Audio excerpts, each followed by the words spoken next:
And we're on. Yes, here we go. Morning, everyone. Hopefully we are live. Yep, looks like it. And we are all still learning on the live streaming on Facebook. So hopefully everybody can see us and hear us. Give us a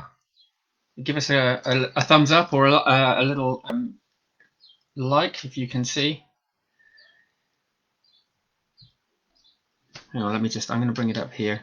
It said we're now You just live. need to bring it up on your phone, love. There we go. There we go. Got it?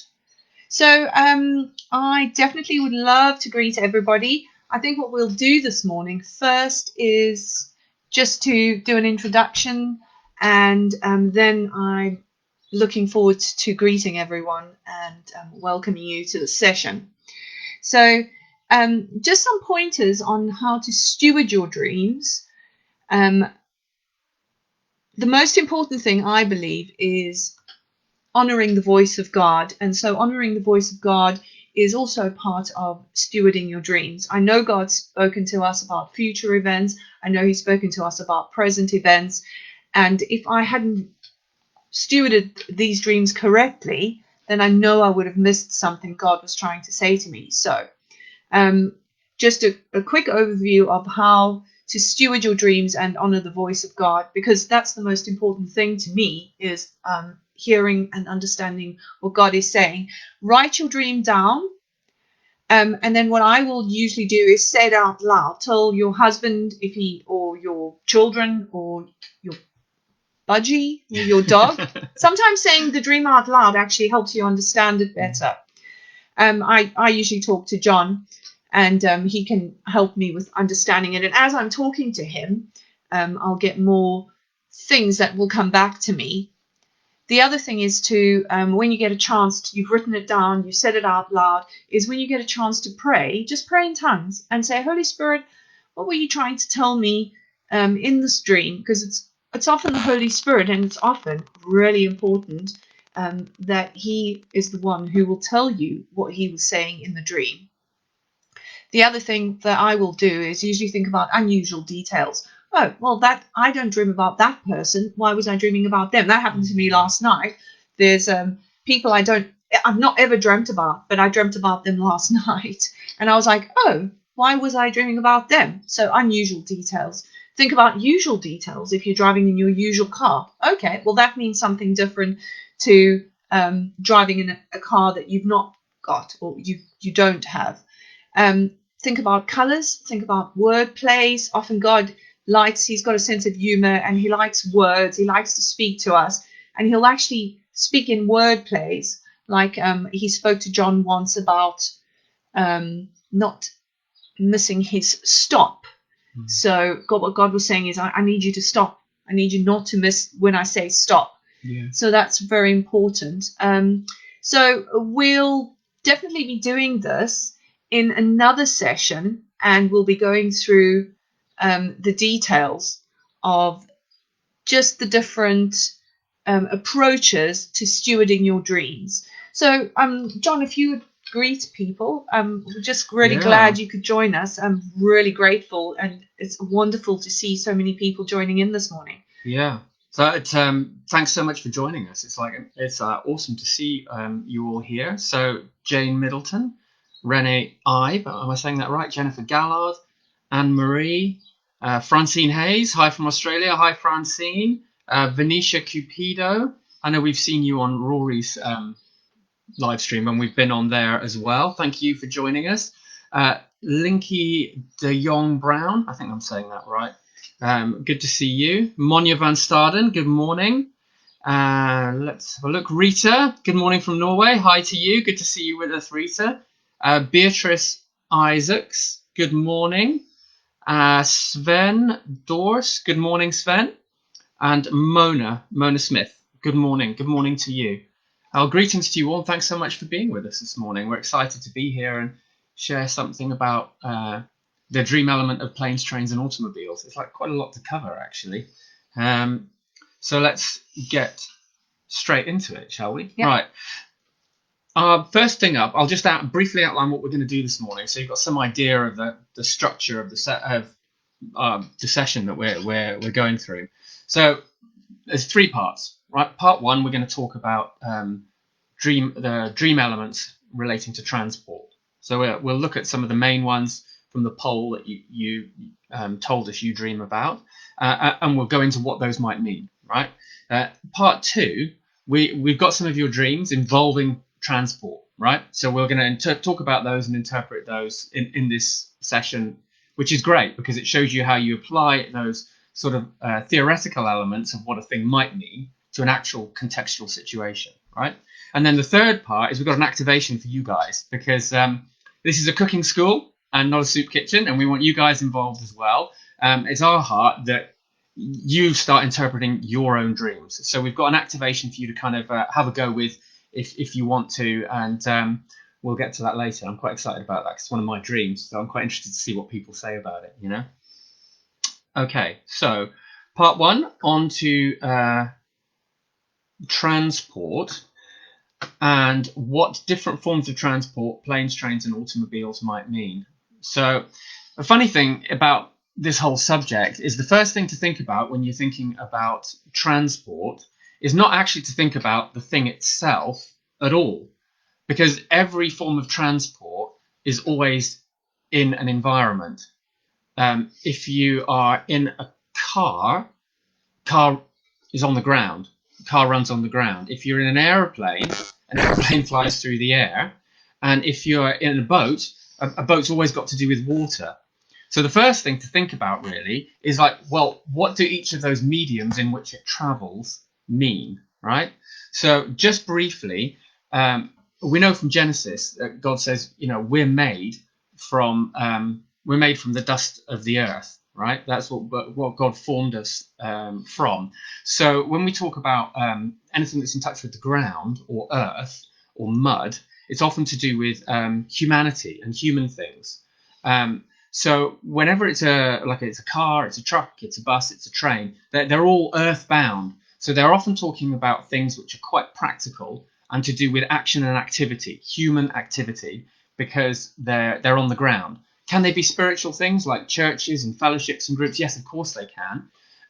But often in the practical sense of those things. Now, airplanes start on the ground, but they're designed to fly in the air. So the air is often when we're talking about like real spiritual things. As you go up through the air in a sort of spiritual geography, Paul talks about going up to the third heaven. It's like, and in the imagination, the heavens are kind of out in, well, the heaven and the heavens. We talk about the stars being heavens. So in our imagination, the heavens are where God is, and the air is what we go up through to get to God's throne room. I'm not going to get into too much theology about it, but it's a spiritual thing. So it's moving in the spirit. It's prophetic things. When you're talking about aeroplanes, they're primarily things that to do with the spirit. Can they also be churches and fellowships? Yes, but more in the like prophetic sense usually, you know. And the last one, water. Well, now what's water? When you think about water, it's interesting to think about it in two ways. One is water that flows from a source. So that would kind of streams and rivers, because Ezekiel's vision of God's throne is a river of water flowing from his throne. Christ talks about rivers of living water will well up from inside of you. And that's talking about the Holy Spirit. And you can often tell what's happening in a river by how wide it is, how deep it is, how fast it's flowing, right? When you're talking about larger bodies of water, then that's often spirit in the larger sense, because those bodies of water rest on humanity. So as do actually streams and rivers. So it's talking about the spirit, like a big lake might refer to the spirit of a region, and the spiritual thing about a region. An ocean is a spiritual things which touch all nations. Like you think about the Pacific Ocean. I mean, it's like Japan, China, America, New Zealand, Australia. They all sort of touch the Pacific Ocean. So that gives you some clue. as to what the meaning of your dream element might be. And we'll go on to talk about that next. So I really appreciate everybody taking part in the poll, and really appreciate it. It's amazing to see what people are dreaming about. The predominant one was cars, closely followed by airplanes, which I'm not at all shocked about, because I feel this group is comprises of a lot of people who are prophetic, and God's called into the prophetic. So dreaming about planes often speaks about being in a prophetic community. So I understand, and John will deal with planes and understanding what different planes mean. So when it comes to cars, the thing that we've got to think about is a car gets you from where you are to your destination. So to me, it's sort of a play on words. It's like it's your destiny. It's that thing that God's calling you to do in your life. Now, does a car just mean a ministry? It could mean a ministry, but it could also be the job that you're doing. That is also really important to think about, because some people, I know people think that jobs are just a thing you do to get money, but actually often God has called people into the marketplace, and that is the calling on their life. So it's the thing that you're doing, the vehicle you're getting from one place to another, and it's the place where God's taking you from where you're at to the destiny or your destination that he has for you. So let's think about different contexts. Contexts with cars are really, really important. So if you're driving a car in your dream that you don't recognize, often it means it's something that God is wanting you to do. So I had a dream recently about, well, actually it was quite a few months ago, about driving Jesus was driving the car, and it was a red Ferrari, and I was in this car with him, but I was actually also the point of view character. And he was like driving the car. I was sitting in the car next to him, but I was also watching this happen.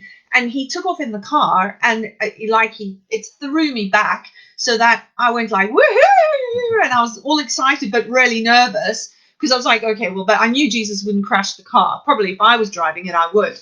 And so it's paying attention to that type of thing. I normally don't dream about sports cars. I'm not really that interested in things like cars or sports cars. John, on the other hand, is a bit of a petrol head, so he'll know everybody who comes to school by their car. When we used to go to school, he used to go, oh, I know that's that person dropping their child off, and I'm like, how do you know? And he's like, yeah, I know them all by their cars.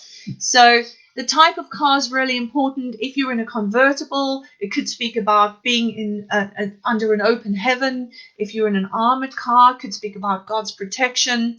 A Jeep or a Range Rover or a 4x4 often will speak about ministry or a calling in an off the beaten track or forging a new path kind of a ministry. If you think about a bakkie, I can say bakkie, but it's a pickup truck, because I'm South African, so we always used to say, oh, look at that bakkie, which is actually just a pickup truck. So I think in Australia it's a ute, isn't it? I have no idea. Actually, it's a ute in Australia. Yeah. So I always call it a bakkie. Now it's a very common car in South Africa, so culturally it's really important. And that's the other thing to think about culturally, what a car means. I've had a few people send me their dreams about minibus taxis, and that culturally in South Africa is a very common theme. It's a very common car. And we'll be interpreting some of the dreams about, there are two dreams we have about minibus taxis. And actually, they're the same thing, but they have a different meaning, which is very interesting. So as with everything, there's always a caveat. If you dream about driving the car that you're in, so we have a BMW 3 Series. Oh dear, I'm not very good at cars. What kind of car do we have? The 3 Series. That's right. And John recently dreamt about it. It was God saying, this is the thing I'm talking to you about, what you're doing right now. Then just to go over very quickly, a bicycle, obviously you're pedaling in a lot of your own strength, the bicycle, so it's self-propelled ministry, and it does take some effort. A motorcycle, it does have an engine, but it's obviously a ministry with one person and or maybe two, because I'm sure you can get two people on a motorcycle.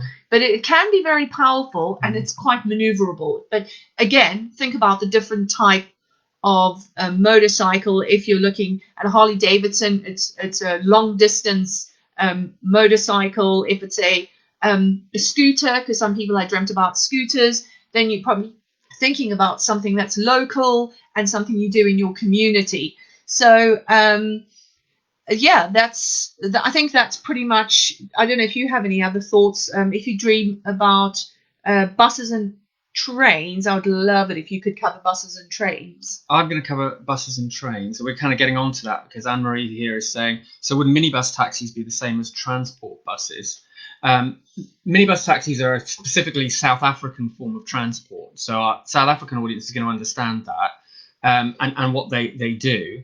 I mean, I lived there for 7 years, so I saw them. And it's more of it's regulated form of like a bus, but it probably takes about 15 people, and they're not scheduled. But if you kind of stop where you know that they have a stop for a South African taxi minibus, then one will be along like pretty soon, right? So hopefully that answers that question. So it could mean a small ministry or a ministry that takes people to a place. But this is the thing about taxis: is always a price to pay. Yeah. Now, a price isn't always a financial price, but could be of your time, of your energy, and that's usually what it's referring to. If there's a price to pay, it's time, energy, attention, and you might have to go to stuff that's happening within that ministry. A bus, I think, would be a bigger ministry, and what I understand, a train could be a whole lot of churches in a church movement, but it might not be that. So context is always very, very important. Yeah. And it's always very important to understand the context within your dream. Yeah, I mean, if you just think about the difference between a bus and a train, all right, because they do a similar thing, right? So a bus is almost like a carriage on a train. It's kind of capable of taking the same kind of numbers of people. You have to when you're on a bus, it's designed to take a certain number of people. Now that could refer to a fellowship. You almost also think like, well, is it a single decker bus? Is it a double decker bus? A bus also goes on a route, and it has certain stops, right? Like a train does. So, but a bus can take alternative routes, whereas a train can't, because a train runs on the tracks, and then that's like it's going to go where it's going to go. It's got a lot of momentum, and it's going to go there usually pretty quickly. So if you're thinking about a train carrying a lot of people in carriages, then it's something that is it's going to go quite fast. It's going to have a lot of momentum, and once you get on a train, you can't really get off it. You know, might take you quite a long way before you're able to exit it. So then you think about all of these different. How is this different from that? Why in my dream was I in a bus and not a car? Why was I in a carriage and a train and not a bus? It's going to highlight some of the things which might help you understand why that particular symbol was used in your dream and what that is trying to tell you about the situation it relates to. Okay. Yep. So you want me to go on to aircraft next? Yeah. Yeah. Okay. I think we're ready to do that. And if there are any questions anybody has, just post them up. Yeah. Right. Sorry, I lost the space there because I was scrolling one way and not the other. There we go. Right. Aircraft. We've already said aircraft fly through the air. So, and the air primarily is a spiritual thing, but often in the prophetic sense. Just think about the size of an aircraft, right? What might it mean if it was a Boeing 747 as opposed to like a little two-seater Cessna, right? Boeing 747 is something that takes lots of people high up into the spirit. They fly at like 36,000 feet, don't they? And they go long distances. They're designed to take people a long way in the air, in the spirit. So that could represent a church which is going to have a real focus on prophetic things, a focus on schooling people in the prophetic things, taking them high into the spirit and taking them a long way in the spirit. That's what a Boeing 747 might mean. And it's interesting as well because it's a play also on numbers. 7, which is the number of the Holy Spirit, or the number of completion or perfection. 4, which is the number of the earth. And 7, again, the number of the Holy Spirit, or the number of...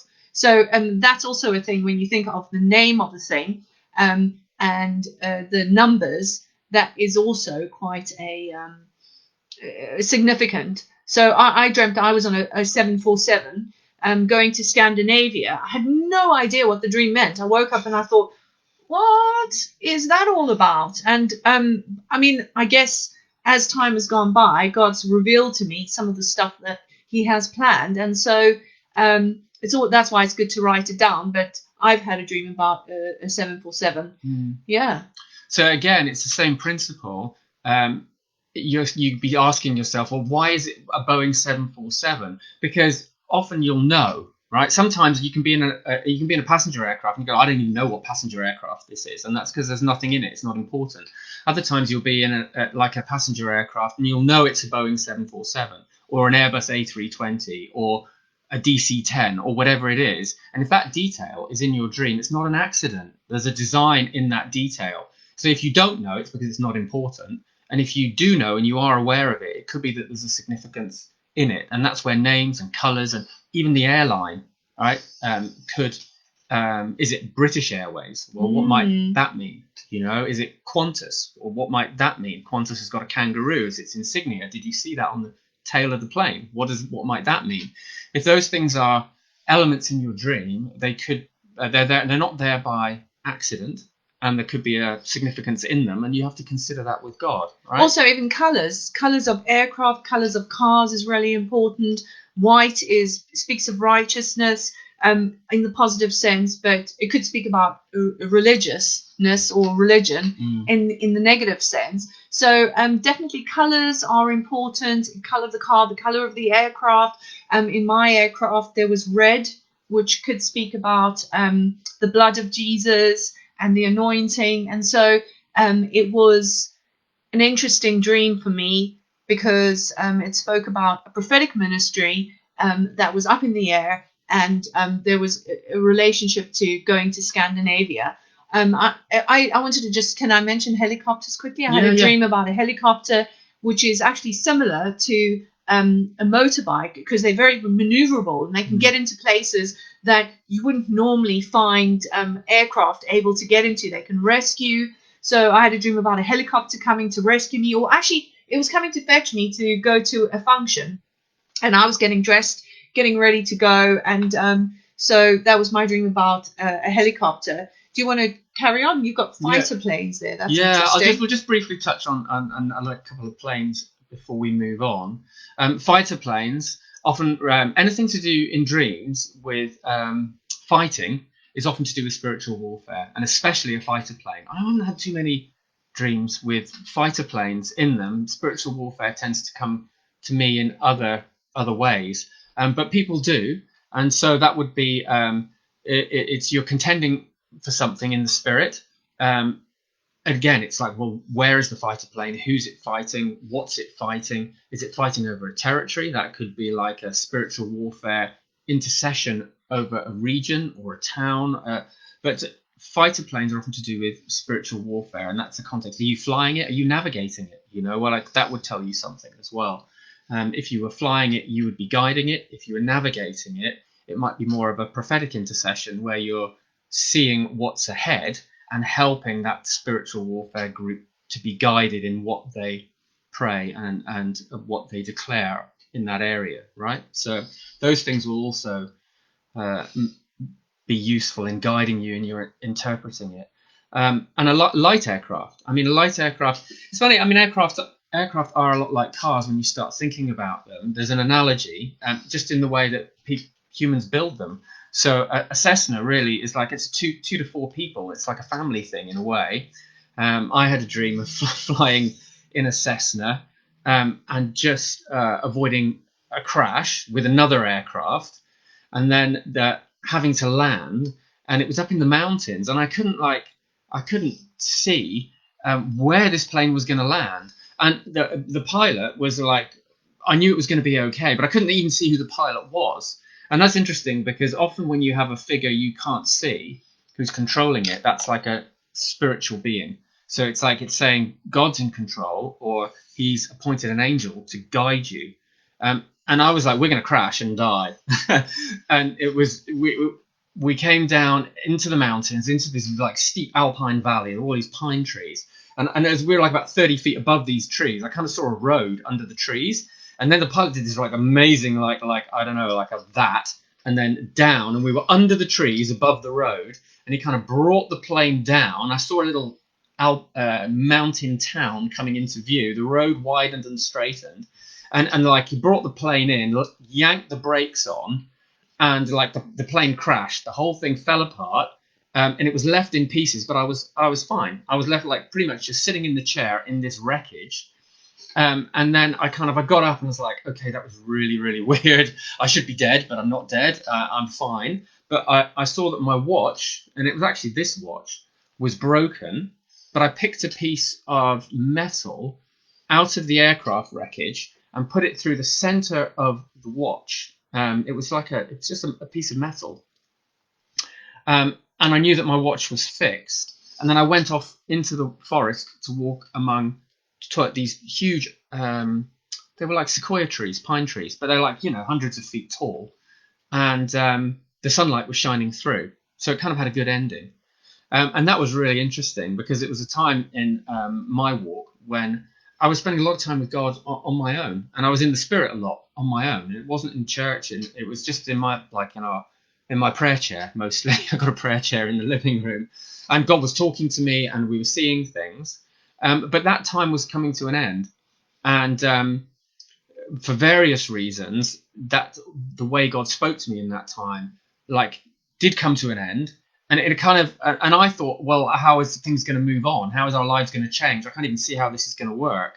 And it stopped rather abruptly, and a new pattern emerged. And that old way of doing things, I just didn't do things in the same way again. So the aircraft did crash, and my kind of means of traveling in the Spirit crashed. And in the crash, I fixed the watch, which is a play on words. It's like watching. It's like a prophetic sight. So it's saying, as that way of seeing ends, it's gonna break into bits, but there's gonna be a piece of it which is gonna fix your prophetic vision, and then you're gonna go and walk among tall trees, which refers to leaders, not on a personal basis, but then I started studying a lot what other people had written about dreams and the prophetic, and so it was a different learning phase for me. So that's like a little interpretation about a small aircraft dream. So let's move on because we're going to run out of time. I've got a question here about flat tires on a vehicle, and I think in one of our dream interpretations we'll definitely go through that. But that's quite good answer from Renee. Thank you for that. So I think we're going to move on to boats and what they mean, because we're excited to interpret some of your dreams. And spend a fair amount of time helping you understand what your dreams mean in the context of different dream elements. So if you want to just quickly go through some stuff about boats. Sure, let's just touch on these quite quickly. So different types of boat, we've said. Boats go through water. So boat is often talking about spiritual things, but if being in the air is to do with being prophetic, this is more to do with spiritual things in like connecting people with people and churches and organizations, and even the spiritual aspects of a community. Like we talk about the spirit of the UK, the spirit of South Africa, the spirit of Cape Town. It's a spiritual sense, but it refers to the spiritual sense of people, right? So it often is more to do with that. Now let's think of some types of boat. Yacht is one type. I've had quite a few dreams about yachts. Yachts often have what defines a yacht. It has a sail, right? So you can put the sail up, and the wind refers to the spirit, because we know that Jesus talks about you don't know where the wind blows, so it is with the spirit, right? So although you don't know where it comes from, you don't know where it goes, but you can see the effect it has. So you can put a sail up and catch the wind of the spirit. I've got an example there, but I'm not going to use it because it's going to take too much time up. Yeah, I would like to get to A interpreting. speedboat, right? Now, I've had speedboat dreams. Speedboat, a speedboat is defined by having an engine, and usually it's in the name. So it's like it's have to do with going fast, right? Is your speedboat accelerating? What's happening in the speedboat? Those are the questions you're going to ask. But a speedboat is designed to go somewhere pretty quickly. Usually to take a small number of people. It's like 2, 4, 6, 8 people, right? So it's a bit like a kind of a fast car, but with a slightly bigger capacity. Ocean liners, well, that's an interesting one. Yeah, ocean liner. Yeah. Again, we're kind of coming on more to like Boeing 747 is in the air. Sort of an ocean liner is to the water. Before there were Boeing 747s, if you wanted to get from London to New York, you took a liner, right? So it would have a similar meaning. A liner might be a large church or church movement. It's got many compartments. It's got the ability to provide food on it. So all of these point towards food is often teaching and spiritual nourishment, and it's all contained within a liner. So it could talk about a larger church or church movement. Again, where are you on the boat? What's happening on the boat will kind of tell you what is what your dream is pointing towards. I think as well, I remember interpreting a dream once where somebody was in a kind of a rinky-dinky bucket and they were trying to navigate across the ocean.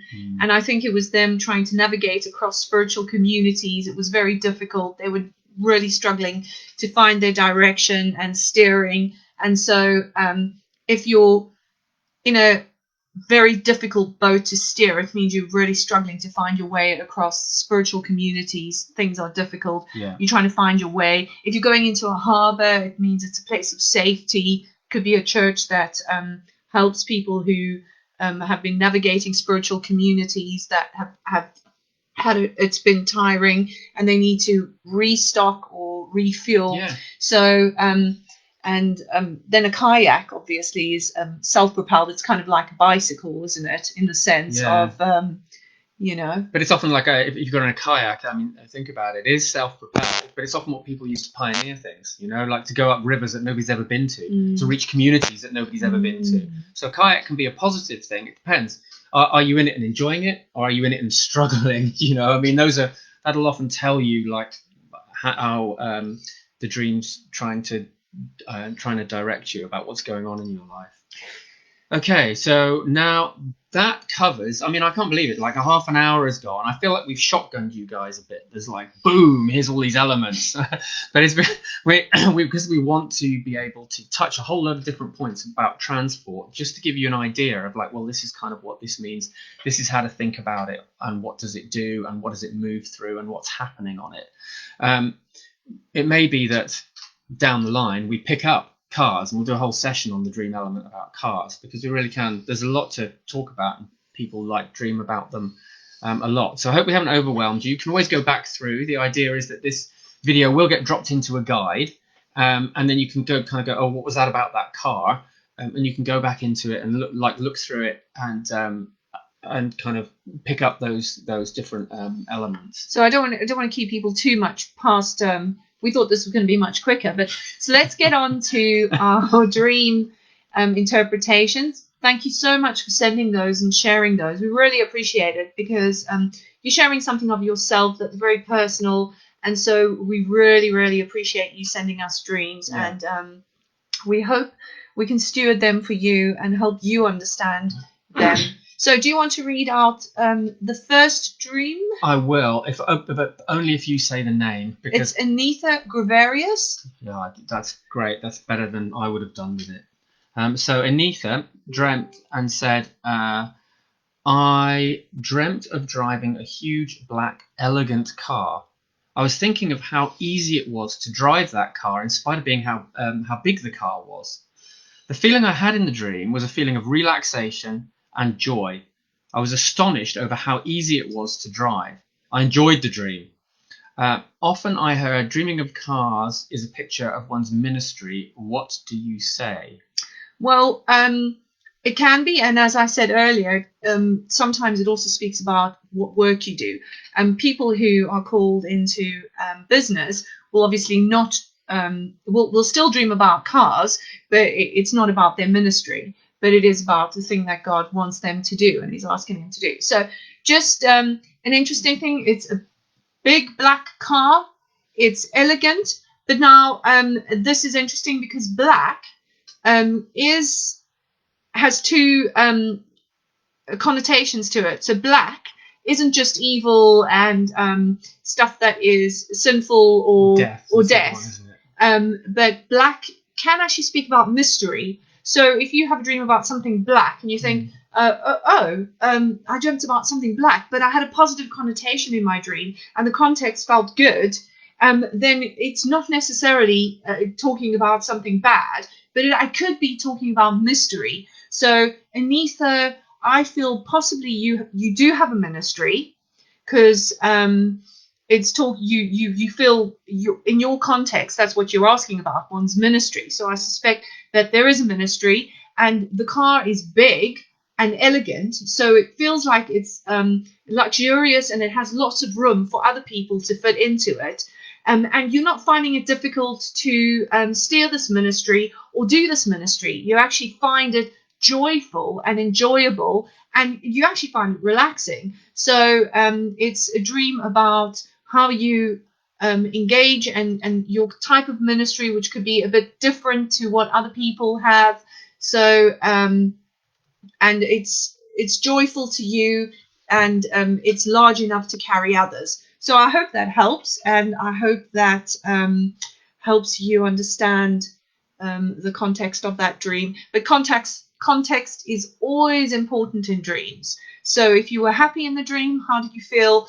If the dream felt dark and difficult, then the black might have a different connotation. If it was difficult to steer, it would have a different connotation. So that's always important, right? So I just want to add something in on the end of that one. Is good. that all right? You're Go. done. Yeah, it's that's the interpretation, and it's quite an interesting because it's just a picture of a thing. There's not much of a progression from this to that to that.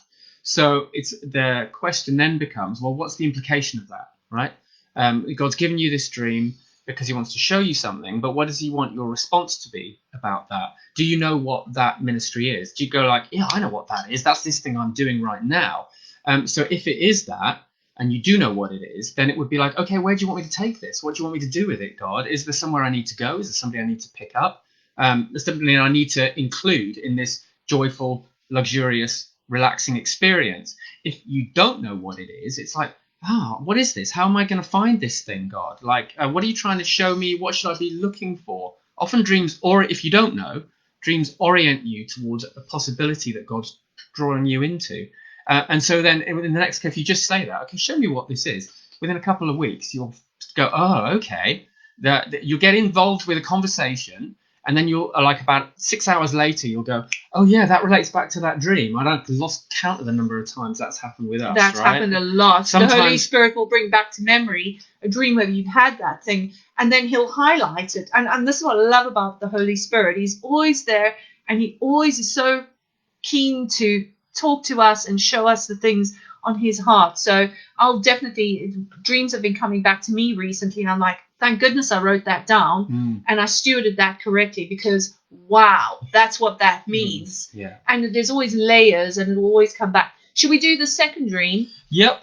So just to add a bit of cultural context to minibus taxis in South Africa, a friend and I always used to catch a minibus taxi from where she was in her house to everywhere. They come around often. They're a real cultural element in South Africa. They're part of everyday life, and so they're quite an interesting element in a dream. So if I read Renee's dream out, would you mind giving us what you think it is? Yeah, sure. I'm happy to. So in my dream, says Renee, there were two vehicles, a bus and a minibus taxi. I was on board the bus. On this bus, the driver and the passengers were laughing at me because of something I had said. Then, in my humiliation, I got off the bus, and the word came to me in the dream was mockers. As I sat at the bus stop waiting for another bus, a taxi, which is the minibus taxi, pulled up, and the driver of the taxi was my former pastor. She does mention her former pastor, but I'm just going to leave it out because it's probably good to remain anonymous on stuff like that. And when I got up on board this taxi, people flocked, and then suddenly it was too full to overflow. So I assumed that she couldn't get on the bus at that time, Renee. I think you probably couldn't get on the taxi because there was too many people that had flocked to it, and it was full to overflow. And you were mentioned that there were people that had left the church, and it was older people that had left the church. So I assume you don't get onto that taxi. You're welcome to say if I'm on the right track here. Then there was a second taxi that pulled up, but there were many teenagers on board. So you felt, I sat discouraged, and I realized it was getting late. So I decided to walk. And as I was walking, it started to rain. I thought to myself, should I turn back or keep walking, as it seemed very far to go? Okay, that's a really interesting dream. So this dream's different from the first one. Let's think about that to start off with. The first one is like, if you think about it like a movie, the first one was a movie of one scene. The dreamer is in the car and driving, and she describes that. Now, this is like this to that, and to that, and then to that. So there's kind of four parts to this dream. In the first part, there were two vehicles. Now, remember, we're talking about the minibus taxi and the bus. Buses are slightly bigger, and minibus taxis are smaller and designed to take less people. And they can often refer to other people's ministries. And I think that's what this is talking about, actually. I think it's talking about some negative experiences of being in church fellowships. The first one, I mean, it's in the dream. There has been the dreamer has had an experience where she said something, probably that was kind of heartfelt, actually, because if it was just a thing, you just go, oh, yeah, that was just somebody laughed at me, so what, you know, if I was talking about something that was inconsequential. So she probably said something quite heartfelt, and has been laughed at because of that. And it may be that she felt that that's stuck and that people are going to mock her, and she's been mocked. And so she's got off that bus, right, which has kind of left that fellowship. I mean, I'm not saying that's a bad thing or a good thing. It's just what's happened. Then another taxi has pulled up, and it was her former pastor. So she got to board the taxi, but it was full to overflowing. So it feels like there's no room to be heard in this taxi, or to even find a seat, like to take your place in this taxi. So it felt like she's kind of being squeezed out. There's just no room for me. So she hasn't got on board of that one, right? The people flocked. It was full to overflow. The people ran toward the bus, but people had left the church, and it was the older generation. So she hasn't got on board with them and the former pastor. Then there was a second taxi that pulled up. So again, this is talking about another spiritual fellowship that she's been looking like, well, maybe I should join this one. But there were so many teens on board. So there's a cultural dissonance where it's like, well, this is like a young person's church, and I just don't. Hey, I'm not feeling called into this church. I don't feel like I can give or get what I am called to in this place. And so all of these experiences have left her feeling like, well, I'm just going to have to walk. And walking often talks about, we talk about our walk with the Lord, right? It's a fundamental Christian metaphor. So she's having to walk by herself, which is like, well, so this dreamer may not be in an official church fellowship at the moment, but is walking with God. But it feels quite difficult because she's asking, it's like, this just seems like such a long way to go. And it's like, it's really hard work. And it started raining. Now, raining can be a good thing or a bad thing, right? Do you want to talk about that? Oh, yeah. No, I mean, I interpreted a dream of somebody who had dreamt it was raining. And actually, the connotation of rain is very important because rain is actually a blessing. In the Bible and in the Middle East, rain is actually a blessing. And if we think about the drought that happened in South Africa recently, when the rain came, it was a blessing. So maybe you perceive that it's difficult, you're getting wet, but I wonder if God's saying, I am blessing you in your walk. The rain is coming on you, but he is blessing you in your walk. And just remember, he never leaves or forsakes you. So he is with you in your walk, and not to feel discouraged. I don't know if that helps, Renee, or if that rings true. You're welcome to say if that witnesses. And yeah. But I think it's a dream, and you can get these dreams. I've had like a lot of dreams which have been about difficulties in my experience, but there's a note of hope in it, and God's saying something that's quite hopeful about it. And that's how I would read this dream. Like that interpretation of yours of rain is saying, keep walking. God's blessing you in your walk. It feels difficult, but it's the thing he has for you right now. If he has another bus or a taxi or something else which comes along, or even maybe an aeroplane will land and you'll get on it, or a helicopter will arrive for you, you can always have another dream which can tell you about these things. We go to sleep every night, there'll be another dream along tomorrow. Ask for dreams. And That's what we do. We ask for dreams. We say, Lord, give us a dream. Is there something you want to say? You had one recently where you were asking for direction on whether to take a job. Yeah. And God sent you a dream after 3 nights, and it was clear what God was saying. So that's a whole story. Ask for dreams. We'll talk about that. Yeah. But you know what I love is now Mona Smith has sent us a dream where the taxi, the minibus taxi, has a different connotation, and I love this dream because it's so positive. All right. Okay. Renee says, well, thank you. Spot on. I'm so glad, Renee. Yeah, Blessings I'm to really you. Glad. Blessings to you. Okay. I'm going to read this one out. Yes. Yeah. So this is from Mona. Thanks, Mona. You dreamt you were standing on the sidewalk in front of my previous front door neighbor's gate, right? My previous front neighbor's gate. And you were waiting. I turned around and said to myself, I must move away from his gate as he is up to nonsense.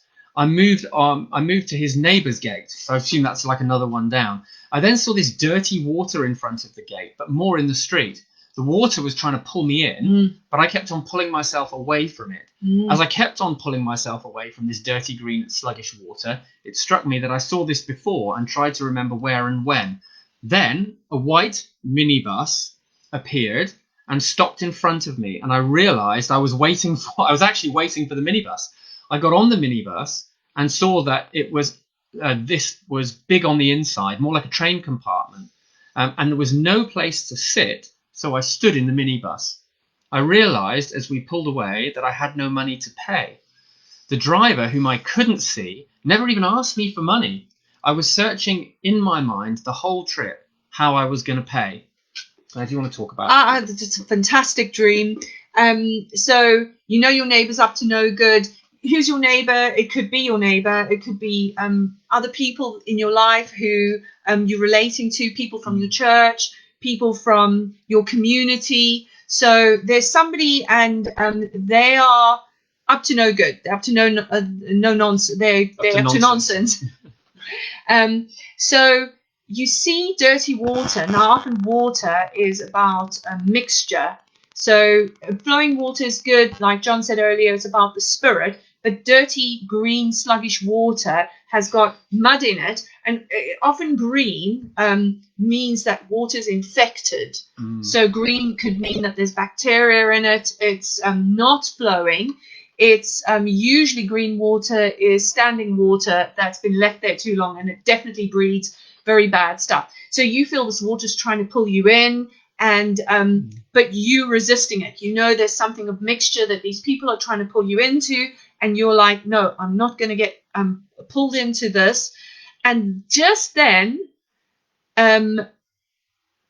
actually, what I found interesting is it struck you that you tried to remember that you'd seen this before, and you were trying to remember it. So it speaks about your prophetic nature. You have a prophetic sense of stuff. And so that's really important, is that God speaks to you prophetically, and you knew that this thing was trying to pull you in, and he'd given you a sense of it before. Then a white minibus appeared and stopped right in front of you. So now, I mean, I love this.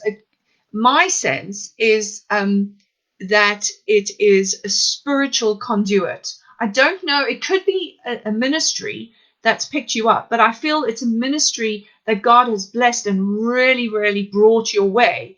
And this, you don't even have to look for it. It just comes and it's right in front of you. And God's bringing it, and he's bringing it to come and rescue you from a situation where you could get influenced in a negative way. And he doesn't want that. And the reason you can't see the driver is because I believe it's either an angel, it could be Jesus, it is some spiritual being that has come to rescue you and make sure you get taken out of a situation he does not want you to pay in. And the most interesting thing is you do not have to pay any money. You're wondering, oh, do I have to pay? But I really believe that God is saying, no, you don't have to pay. I'm actually getting you from the place where you are to the place where I'm taking to you to in your destiny on this minibus.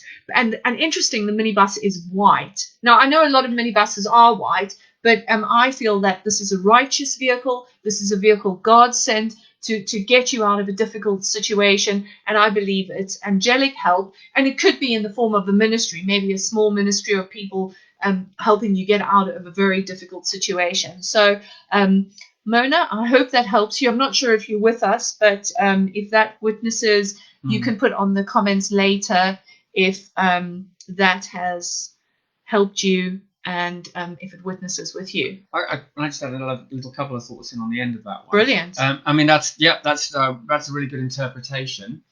I also think that again, it's kind of an implication of this. You're on this minibus, which is bigger on the inside than it is on the outside. So that might refer to, like, if you know what it's like when you go to, like, say you go to a new house group, and it just looks like it's like maybe it's 4 or 5 people, and they're not like big shots in a church or anything like that. You just think, oh, it's a house group, I'll see how it goes, and you find that they're really spiritually mature, right? And it's a lot bigger on the inside when you experience it than it looks on the outside. So there's a sense of it about that whatever this situation is, whether it's a spiritual conduit or whether it's a small fellowship, it's like it's more mature and it's spiritually bigger than it looks from the outside.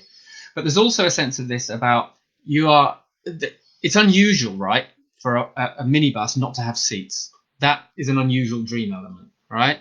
So you're worrying about how you're going to pay for this, what it's going to cost you, and it's not going to cost you anything, but you do have to stand, right? So it's not going to cost you anything, but the message is you've got to stand, which is having stood, then stand. It's like you've got to, and when you stand for something, there's something in your life you've got to go, no, this is what God's called me to, this is where he wants me, this is the right thing to do in this situation, I'm going to stand for it, and that's what you have, that's the cost in a way of you being on this minibus. Yeah, right? That's good. You're good at this. Thanks. So are you. Okay, let's go. Hannah's Hope. Yeah, so I'll read this out. Hannah's Hope, I don't know if Hannah is your name, but I'll just call you Hannah because that's what your name on the group is. Says that she's had a whole lot of different dreams, and they're about different modes of transport that she's really struggling with. So in the bike one, she says she's riding a bike home from a friend. The bike becomes more and more difficult to get going. She's working hard, and then eventually she stops and realizes that both her tires are flat. Now, the tires flat was a question earlier on with somebody had posted, so it'd be lovely you deal with that one. And then the train one, it's a different dream, but it's a very similar sense of what's going on. In the train one, I leave work and queue for a train. The only available train can drop me about 5 kilometers from my actual home, but I take it anyway. I ask various people if they can lift me from my station to my house. None can. I try to phone my dad to fetch me. My phone dies. I ask to borrow a phone. It does not get through. And so that's the one about a train. So this is, God is clearly speaking to you in these dreams. Then in the one about a car, she drives her car into town where she parks up. I go shopping in a mall, and when I come out, my car has been stolen. I realize this after frantically searching for my car for hours. And now this is quite important, Hannah, because you're saying your dreams are ongoing week after weeks. And so I feel that God really is speaking to you in these dreams, and he deeply cares about helping you understand what he's saying. So shall you get going on that one? Yeah, I'll get going on that one. Again, you think about what it would be like if you experience this in real life. It's pretty tough stuff, right? So let's try and understand what it might mean, right? So the first one about the bike. I'm riding a bike home from a friend. So it's that sense of trying to get home, right? Now home, and it's a personal thing. So it's from a friend. I'm trying to get home, and the bike becomes more and more difficult to get going. I'm working so hard. Home, often as a destination, can talk about a heavenly home or getting to kind of the next thing that God has for you. If you're going home, it's I have a ministry, it's my home, it's kind of who I am, it's what I do. So you're trying to get to that sense of home on a bike, which we've said is a very kind of, it's a personal effort. And you think about a bike, I mean, we were riding just our bikes yesterday. It's like you go step, step, step, step, step. It goes round and round. It's your legs. You're putting quite a lot of effort in to making this thing going. But it becomes more and more difficult. And you realize both the tires are flat. Now, tires are interesting. We have a phrase, right? When we talk about an idea that we have and whether it'll work in real life, we talk about, well, that's where the rubber meets the road, right? And a tire is where the rubber meets the road. So tires are often about traction and the ability of a thing to move forward, but they're inflated. So it's got that part of it as well. The inflation is air, which is spirit and breath, pneuma, as the Greek calls it, right? And we also have a phrase that goes around the church saying the grace has run out for this thing, right? I've got no energy left. I've got no grace from God. I've got no spirit, no pneuma, no breath left to keep going with this thing. And so there's that sense of you're trying to do something in this, which is a lot of hard work anyway, and it's just got harder and harder because the spiritual resources, either in your own spirit or the Spirit of God, is not in it where it meets reality, where the rubber hits the road. So that's kind of what that first one means. The train, I leave work and queue for a train. So work can often talk about spiritual business or business. So you might have stepped out of a work. It could be a job or it could be a ministry even. And you're waiting for a train. So you're waiting for another church or something to come along. But the only one can take you 5 kilometers from your home. So it's a bit like that other dream about the first one. It's like this is not really the right, where the taxis were overstuffed. It's a similar kind of metaphor. It's saying this is not the right train for me. It's not really going to take me where I know I should be going. But it's a train, and 5 kilometers is quite a long way from your home and from where you're going, right? Not being able to phone, and often a phone, especially if it's a mobile phone, is communication which goes through the air. So it talks about spiritual communication, and not being able to get through is like, I'm praying about this thing, but I'm just not getting any answers. I can't seem to get through to God. I can't seem to reach him. There's nothing coming back. I don't understand why. I try and get somebody else to pray for me. Can you use your phone? Please, can you pray for me about this subject? But that doesn't seem to work either, and you can't get an answer, and the phone said the phone dies, right? Yeah, so I mean, can I just pop in just really quickly? Usually when I have a dream about a phone and trying to get hold of my dad, I had one of these recently, and in the dream I was really just, at that time, I really just couldn't hear what God was wanting me to do or where he was wanting me to go. And I realized that after a period that I'd actually been perceiving what God was saying through fear or desire. So I wanted God to say a certain thing, but I was fearful he would say another thing. And so it's really important in these dreams that you can ask for clarity and say, look, God, am I missing something? Is there something I'm afraid of that I can't see, something that you want to show me? We are running out of time, so I don't know. We've got a few more dreams to interpret. I don't know if you want us to go on or if we should. I don't know if you want to continue. We'll continue another 5 minutes or so. But yeah, so I'm not sure. So let's just I'll wrap this one up, right? So all of those speak about not being able to get where you're going for different reasons, right? And that's what it's talking about. That I'll leave out the last bit because it talks about a similar thing, but like a stolen car. Like if it comes to anything getting stolen, the devil comes to steal, kill, and destroy. So you know that there's something going on with the enemy there. But again, having parked something is you've stopped it moving. It's the same kind of like of having got out of something. It's stopped. It's not moving, right? So what should she do? What should she do? Because she says, yeah, help. Help. Now, this is where you have an interpretation and then you have an implication, right? And I think the implication of this is that all of this is all talking about things you're doing to move forward, not really getting you where you're going, things you're intending towards. I'm thinking about joining a church. I'm thinking about riding a bicycle. That's my own efforts. You said you've prayed about, well, you haven't. You said the dream says you prayed about it because of the phone, right?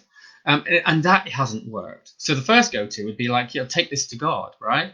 But you already done that and nothing's come back. And we know what that's like because we've been in that situation in our lives where you've got a dominant issue that you're trying to move forward on, because nothing seems to happen. And there's a kind of a principle that often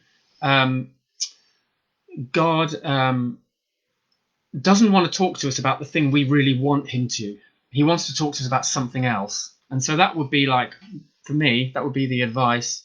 Have we gone off? No, we're still on. No, we're still on. Right. That would be the implication here, is stop trying to travel and just sit before God, but without asking him about this thing you're trying to move forward in, and let him come to you. Sometimes we have to let the means come to us and just sit and wait. So I'd say pursue an intimacy with God just in this time for himself, and not about this thing which is dominating your dream life, because you say it keeps coming up over and over. What I'd like to do just really quickly is I like Jennifer Gallard said, I had a dream about a big 4x4 with a canopy parked in front of a big forest of trees. I asked, what does this mean? And I heard, I will supply the means for you to do what I need you to do. Yes, that's a really good dream. A 4x4 is an off-roader. It's somewhere that can take you off the beaten track. I don't know if God's calling you to do something that's off the beaten track, something different. A forest of trees is dealing with people, and tall trees often speak about leaders. Think about Nebuchadnezzar's dream where he gets chopped down as a tall tree. So God is saying you're going to go off road, but he's going to give you the means to do this unusual thing that he has for you. And a 4x4, again, there's the number 4, the number of the earth, and 4x4. You're going to be traveling on the earth doing something with people, but it's going to be something different and that's not been pioneered before. It's a pioneering work. So I don't know if that helps you, Jen, and hopefully that has spoken and helped you understand. So I think we should probably end here, and we hope this has encouraged people. If anybody has any thoughts on people's dreams, you're more than welcome to post them. I believe God is wanting to activate everybody else in the group and also help them to encourage others. So if any of these dreams you've read out, if the Holy Spirit impresses you anything on you, for any of the people like Jennifer Gallard, for Renee, and for everybody else, then please do post your thoughts and within the context of what we've been speaking about. I really hope this has helped you to understand and see how God can really speak very clearly to us in transport. Yeah. Jennifer here said, I'm trying to get my art business going. I believe God wants me to use it for him. I'd say that could very well be what this is referring to. It's a pioneering thing. Not a lot of people do it. Think about the canopy. Canopy is a covering. It can be a spiritual covering, like you've got a pastor or a mentor, but it could also be God saying, I've got you covered. I've got this ministry covered. If it's covering over the back, it's like everything you need is covered. So think about it in like terms of wordplay. But it's about whatever's being covered by that canopy is quite important. And I hope that gives you a confidence to pioneer this thing. last thought, when you pioneer something in a 4x4 through the trees, often you can only see the next step ahead of you. You're not going to see the grand plan traveling through the trees. So it's about being obedient to him as he leads you step by step, because that's how you drive a 4x4 through a forest, right? So just to say, we'd love you to do some homework. So John has a dream, and everybody who has attended this morning, or anybody who listens later, we're going to post a dream up, and we would love to see what you think, and to activate you in trying to try your hand, ask the Holy Spirit what he's saying. I think you probably do know mostly what the dream means, but it's always good to hear what other people have to say. So you'll post that dream, will you, later on? Yeah, and then people can have a look and have a go at understanding and interpreting that. Absolutely, have a go. There's no right or wrong with this. It's because dreams often work in different layers, and they work over different time scales. So just because I think it means one thing might be right, and you think it means another thing, you might also be right. So I'm always interested to hear what you have to say. And it's also a learning exercise for us to think about what things might mean. It's quite a long dream, so take a part of it, take a symbol, take an element. You don't have to do the whole thing, but whatever God's voice is prompting you to say, have a go, have a think. Thanks so much, guys, for coming. We really appreciate you being here, and we do apologize for going so over time. But that's great. So many blessings to you all. Thanks so much for coming. Thank you for all sharing your dreams, and we look forward to doing another one of these very soon. Yeah, thanks so much for your patience. We know we've run over. We might have taken a bit more on than we could actually kind of get through in the session. But we hope it's been informative to you, and we'll learn as we go forward. And we look forward to seeing you next time. Thanks, guys. Thanks so much. God Bye. bless.